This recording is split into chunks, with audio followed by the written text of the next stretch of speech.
दोस्तों अक्सर जब किसी मरीज को आईसीयू में एडमिट किया जाता है तो परिवार के मन में कई सवाल उठते हैं। ये इतनी सारी मशीन्स क्यों लगी हैं? हर जगह वायर्स और स्क्रीन्स क्यों लगा है? ये अलार्म्स बार बार क्यों बजता है?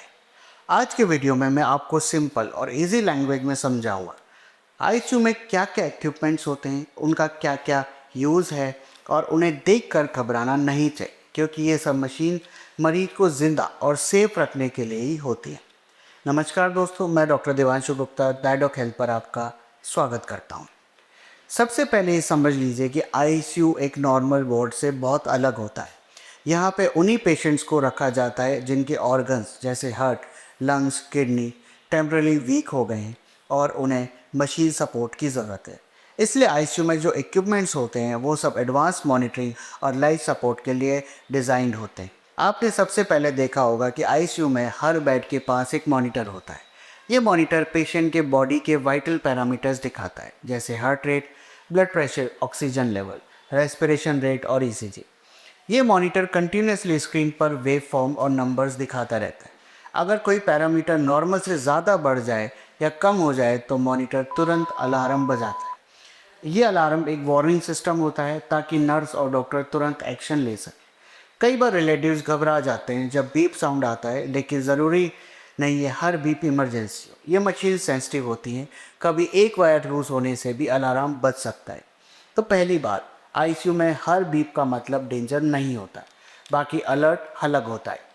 दूसरा इक्विपमेंट होता है वेंटिलेटर। ये उन पेशेंट्स के लिए होता है जिनके लंग्स वीक हो गए हैं और उन्हें सांस लेने में दिक्कत हो रही है। वेंटिलेटर एक ऐसी मशीन है जो हवा को पेशेंट के लंग्स तक पंप करती है और ऑक्सीजन देती है। ये मशीन लंग का काम टेम्परेली संभाल लेती है ताकि पेशेंट्स के ऑर्गन्स को रेस्ट मिल सके।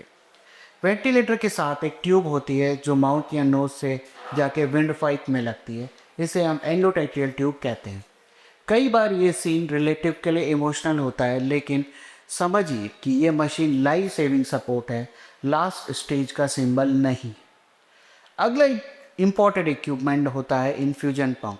ये छोटी मशीनें होती हैं जो पेशेंट के बेड के साइड में लगी होती हैं और एक ड्रिप लाइन के थ्रू बॉडी में मेडिसिन, सलाइन या न्यूट्रिशन कंट्रोल रेट में दे रही होती हैं। आईसीयू में हर डोज और हर मिलीलीटर क्रिटिकल होता है, इसलिए मैनुअली ड्रिप नहीं चलानी होती। इन्फ्यूजन पंप इंश्योर करता है कि मेडिसिन बिल्कुल सही स्पीड और अमाउंट में मिले। आप देखेंगे कि एक पेशेंट के पास 2 से 3 इन्फ्यूजन पंप्स लगे होते हैं। ये अलग अलग मेडिसिन के लिए होते हैं, जैसे एंटीबायोटिक्स बीपी कंट्रोल करने के लिए या बीपी बढ़ाने के लिए, या इंसुलिन या सेडेटिव। उसके बाद आता है ऑक्सीजन सप्लाई सिस्टम। आईसीयू में हर बेड के पास ऑक्सीजन पाइपलाइन होती है जो सेंट्रल ऑक्सीजन टैंक से कनेक्टेड होती है। इस सिस्टम के थ्रू नेजल कैनुला, मास्क या वेंटिलेटर के जरिए पेशेंट को कंटिन्यूस ऑक्सीजन मिलता है। ऑक्सीजन के साथ ही एक सक्शन लाइन होती है जिससे म्यूकस या एक्स्ट्रा सिक्रीशंस को क्लियर किया जाता है ताकि ब्रीदिंग क्लियर रहे। ये दोनों सिस्टम मिलकर लंग को सपोर्ट करते हैं। अगर किसी पेशेंट का ब्लड प्रेशर लो हो रहा है या उन्हें हार्ट फेलियर है या हार्ट की गति अनियमित हो गई है जो कि दवाइयों से ठीक नहीं हो रही है, तो उसके लिए एक बहुत ही इम्पॉर्टेंट डिवाइस होता है जिसे बोलते हैं डिफिब्रिलेटर। ये वो मशीन होती है जिसे हम करंट देकर हार्ट को रिस्टार्ट कर सकते हैं। आपने मूवीज में देखा होगा कि डॉक्टर बोलता है क्लियर और शॉक देता है, वो डिफिब्रिलेटर ही होता है। आईसीयू में ये मशीन हमेशा रेडी रखी जाती है ताकि किसी भी कार्डियक इमरजेंसी में इसका तुरंत यूज किया जा सके। कुछ पेशेंट्स को डायलिसिस मशीन की भी जरूरत पड़ती है जब उनकी किडनीज टेम्परेली अपना काम नहीं कर पाती। ये मशीन ब्लड से वेस्ट प्रोडक्ट्स और टॉक्सिन को फिल्टर करती है और बॉडी में इलेक्ट्रोलाइट्स बैलेंस मेंटेन करती है। आईसीयू डायलिसिस नॉर्मल डायलिसिस से ज़्यादा कंट्रोल एनवायरनमेंट में होती है, क्योंकि यहाँ पेशेंट क्रिटिकल कंडीशन में होता है। आपने आईसीयू में कभी एक बड़ी मशीन देखी होगी जिसमें मोटी मोटी ट्यूब्स घूम रही होती हैं, उसे एक्मो मशीन कहते हैं। एक्मो का फुल फॉर्म होता है एक्स्ट्रा कॉर्पोरियल मेम्ब्रेन ऑक्सीजनेशन।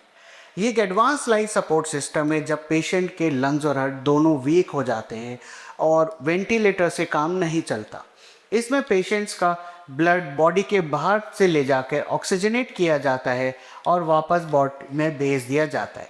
ये मशीन बेसिकली हार्ट और लंग्स दोनों का टेम्परेरी सब्स्टिट्यूट होता है। कोविड के टाइम में आपने इस मशीन का नाम बहुत ज़्यादा सुना होगा। इसके अलावा आईसीयू में कुछ और डिवाइसेस भी होती हैं, जैसे syringe pump, temperature control system, arterial pressure monitor और सेंट्रल वीनस लाइंस। ये सब एक इंटरकनेक्टेड सेटअप होता है जिससे डॉक्टर हर सेकंड में पेशेंट के बॉडी के अंदर क्या चल रहा है वो रियल टाइम में देख सकते हैं। आईसीयू में लाइटनिंग और एनवायरनमेंट भी स्पेशली डिज़ाइन होता है। लाइट्स डिम रखी जाती है ताकि पेशेंट को स्ट्रेस ना हो, टेम्परेचर कंट्रोल किया जाता है ताकि इन्फेक्शन ना हो, और विजिटर्स भी लिमिटेड रखे जाते हैं ताकि कोई नॉइज़ और जम्स को कम किया जा सके। हर आईसीयू बेड एक इंडिपेंडेंट सिस्टम होता है, अपना oxygen, suction, power backup, monitor और पंप्स के साथ। मतलब एक छोटी सी आईसीयू बेड ही एक मिनी हॉस्पिटल की तरह इम्पोर्टेंटली फंक्शन करती है। अब एक इम्पॉर्टेंट बात, कई बार लोग आईसीयू के अलार्म्स और वायर्स देखकर इमोशनल हो जाते हैं, लेकिन ये याद रखिए हर वायर, हर ट्यूब और हर स्क्रीन का एक रीज़न होता है। ये सब मरीज के लिए सुरक्षा कवच की तरह काम करते हैं। इन मशीन्स की वजह से डॉक्टर और नर्स हर सेकंड पेशेंट के अंदर चल रहे चेंजेस को देख सकते हैं, चाहे वो ऑक्सीजन हो, बीपी हो या हार्ट रिदम। आज के मॉडर्न आईसीयू में मॉनिटरिंग इतनी एडवांस हो चुकी है कि एक बीपी उन्हें इंस्टेंटली अलर्ट कर देती है। इसलिए ये सब इक्विपमेंट्स से फियर या डर नहीं होना चाहिए, ये आपके फेथ के सिंबल होने चाहिए। तो दोस्तों, अगली बार जब आप आईसीयू में जाएं किसी अपने को मिलने और इतनी सारी मशीनें देखें तो घबराएं नहीं। ये सब मशीन उनकी जान बचाने के लिए है, उनके ऑर्गन्स को रेस्ट देने के लिए है और उन्हें वापस नॉर्मल लाइफ में लाने के लिए है। मैं हूँ डॉक्टर दिवांशु गुप्ता, और अगर आपको ये वीडियो इन्फॉर्मेटिव लगा हो तो चैनल को सब्सक्राइब ज़रूर करें। धन्यवाद।